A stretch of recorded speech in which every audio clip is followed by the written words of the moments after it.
Hi, welcome back to Jessica Wall Coaching. I am Jessica Wall. I'm a certified personal trainer, nutritionist, and lifelong dancer, and I share weekly tips about how to become your healthiest self as a dancer. So if you're into that, make sure you hit subscribe so you don't miss any of my videos. This week's video is going to be about the 5 things that I wish I could go back and tell myself as a young dancer when I was like 10 or 12, around that age. So make sure you follow through to the end so you can see all 5 of those tips.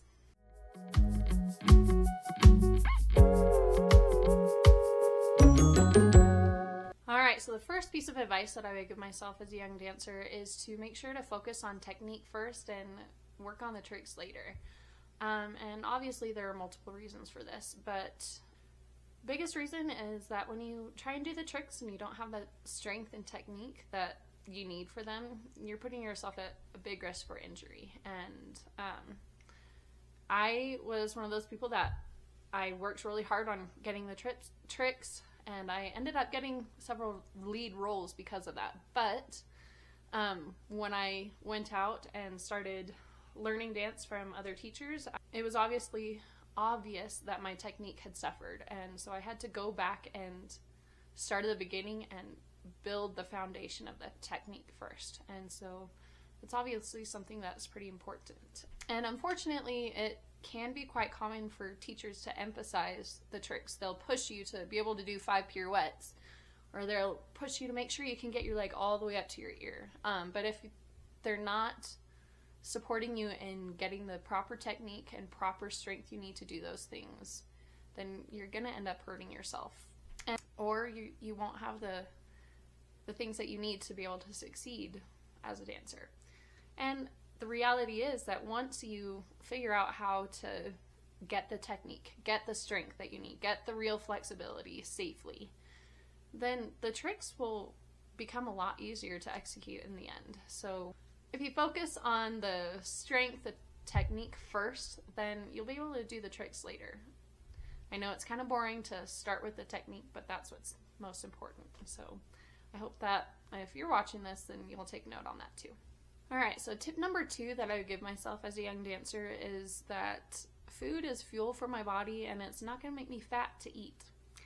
And trigger warning, this can be sensitive to some people, so just a fair warning that this talks about disordered eating. So if that's a trigger for you, here's your warning. But anyway, I remember reading a book in middle school about a girl that was anorexic, and at the time I was obviously very impressionable, and I was preparing to do Sugar Plum and the Nutcracker for my smaller studio, and at the time I was feeling fat because my partner couldn't lift me, and he couldn't get me up above his head. And so I felt like I needed to lose weight. And unfortunately, that's something that is somewhat common in the world of dance. Put the emphasis on girls needing to lose weight instead of the men needing to get stronger in order to be able to do lifts. And I struggled with this. I've always been a tall girl. I was probably already 5'8" at this point, but I remember hearing rumors that if you were over 120 pounds that you're too heavy to lift, you're too heavy to partner with. But it's really important to realize that eating food is not going to make you fat.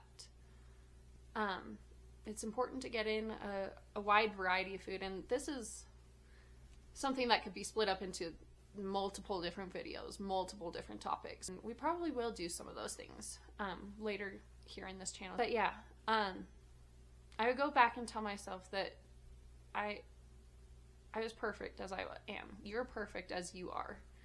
And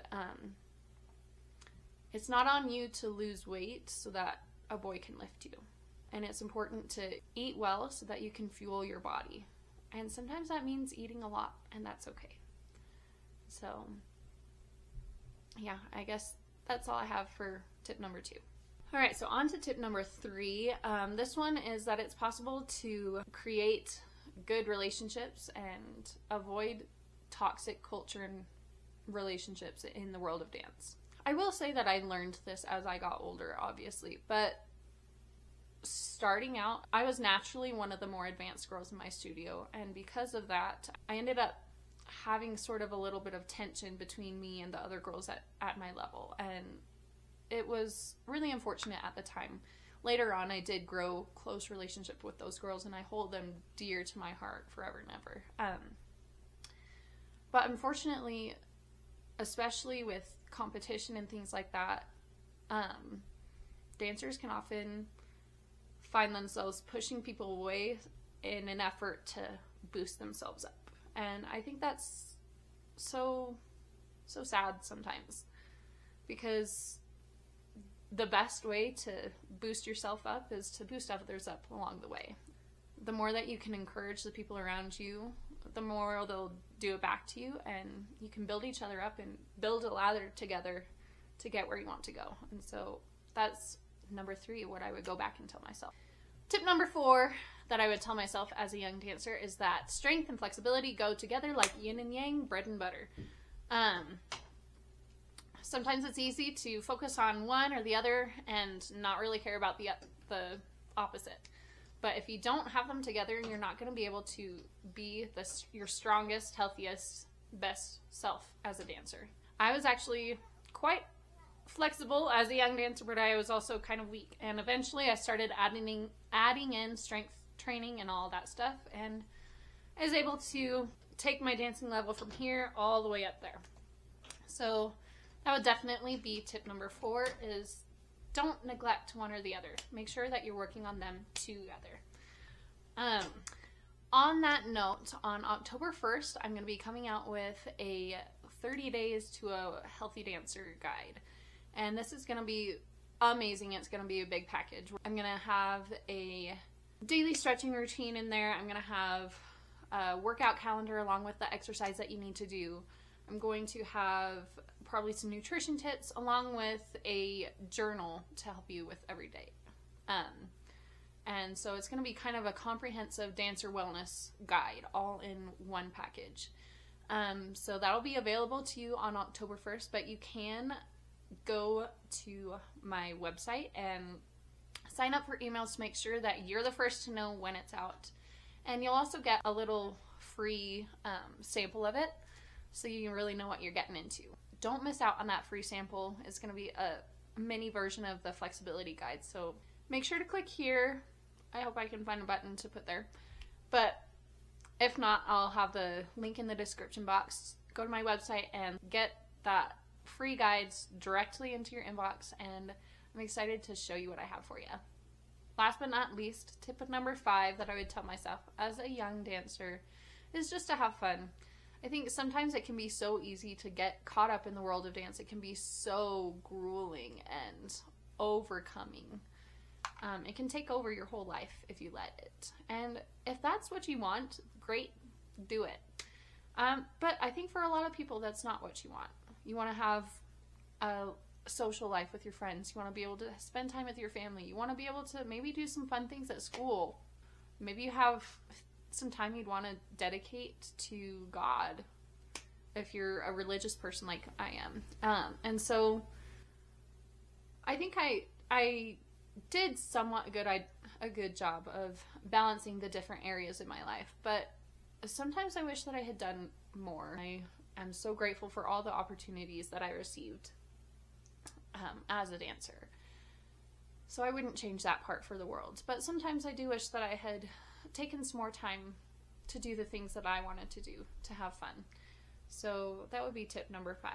All right, well, that is the end. Thank you so much for watching. And if you liked it, make sure you give it a thumbs up. It would really help me and my channel out. And hit subscribe if you want to see more content from me. But otherwise, I'd love to hear from you. What advice would you give yourself as a young dancer? Leave it in the comments down below so we can keep the conversation going. And before you go, don't forget to hit that button down in the description and grab your free stretching guide and be the first to know about new fun things that I have for you.